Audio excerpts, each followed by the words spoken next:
So in this section, Unit 2, Section 4, is labeled algebraic reasoning. And you might say, well, isn't this the geometry video? Yeah, it is. But we're going to use our reasoning skills with our algebra skills. So we're basically going to put two things together.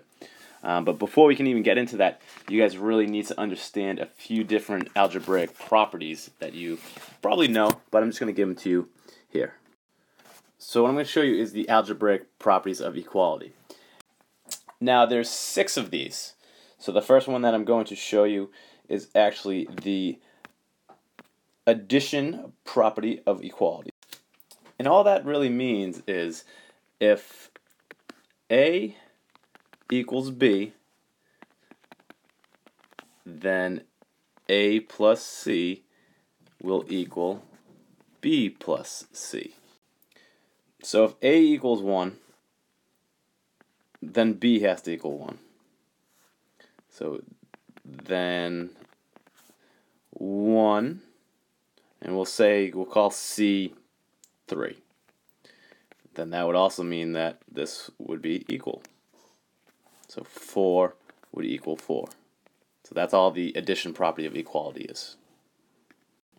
So the next one is the subtraction property of equality. Now it's very similar to the addition, but we're just going to subtract. So if A equals B, then A minus C will equal B minus C. So we'll use the same example as before. If 1 equals 1, then 1 minus 3 will equal 1 minus 3. So if you did it out, you'd have negative 2 equals negative 2. So just going right down the line, next is the multiplication property of equality. So if A equals B, then A times C equals B times C. So we'll use the same variables as we've been using. 1 equals 1, then 1 times 3 will equal 1 times 3. So 3 does equal 3. And we're almost done. We got 2 more. This is the second to last. We have the division of property of equality. So if A equals B, then A over C equals B over C. Now, be sure to know that C cannot equal 0, because remember, we cannot divide by 0. That doesn't make any sense. So let's try the example. If 1 equals 1, or if A equals B, then if I have 1 and I divide it by 3, it will be the same thing over here. 1 divided by 3 will give me the same answer. But remember, we cannot divide by a 0. And last one that we have here is the substitution property of equality. And what this means is if A equals B, then A can be substituted for B in any equation or expression.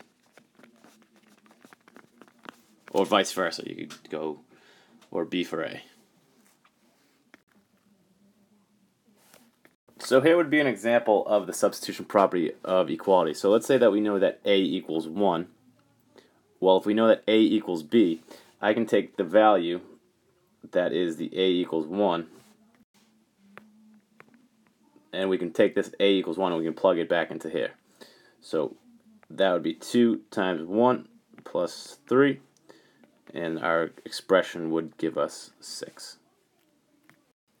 So what I'll do next is I'll actually show you how we're going to use these different examples to justify our algebraic reasoning. So let's get rid of these guys, get rid of this, boom, get rid of this, bam, get rid of this, pow, get rid of that, jam. So here would be an example. They'll say solve 3x plus 2 equals 23 minus 4x. And usually what I'll ask to do, or the book will ask to do, is to justify each step. Now all you have to do is solve this the same way you would in algebra class. Let me just move this over here. And so the first thing you want to do is go ahead and write this out. You want to write it out. Let's just go ahead and rewrite it. So 3x plus 2 equals 23 minus 4x. Well, what would be the first step that you guys would do? And the way I teach it is always move your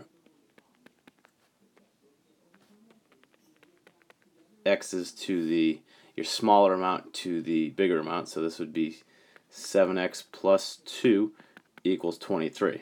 Well, you might say, well, that's pretty easy.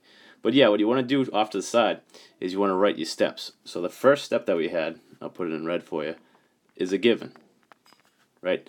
They gave us this information. So it's given, given. Now the next step, well, what was the next step that we did? We added 4x to both sides.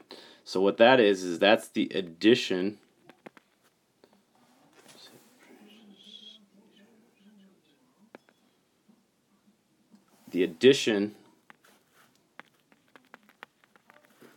property.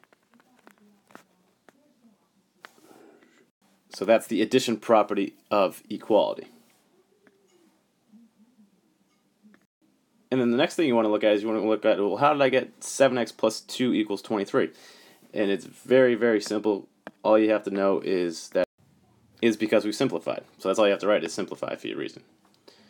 The next step that we want to do is, okay, what would we do next? Well, I would subtract 2 from both sides.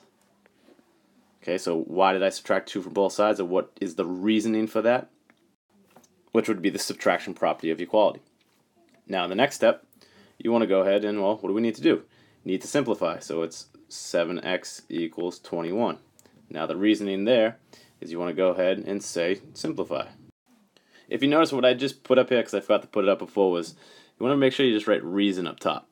So you're doing all your work on this side, and then you're giving all your reasons on the right side. So as you go, you want to stack it up. Try to be neat as possible as you do this so you can actually read it. Now the next step is I want to divide by 7. So, well, what's the reason behind that? Well, we divide it, right? So what you want to use is the division property of equality. And then your answer is x equals 3.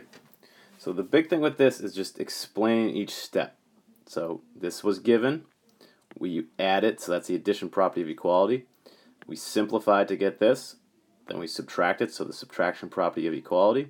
We simplified again, and then we use the division property of equality to get our answer. So really just want to take your time with this, really work on your writing, and you should be okay.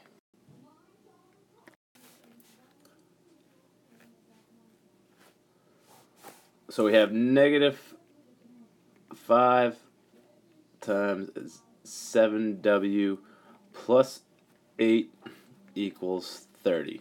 Now they want us to solve it and to justify it. So we want to justify each step. That's the big thing. That's the new stuff. Alright, so what you want to do first, you want to do is go ahead and write it down. So go ahead and write this example down. Now try it, pause it, try it on your own. Now I'm going to be honest with you. There's one thing that I did not show you. It's the very first step. So think about what you do. Try it out, and I'll do it out for you here.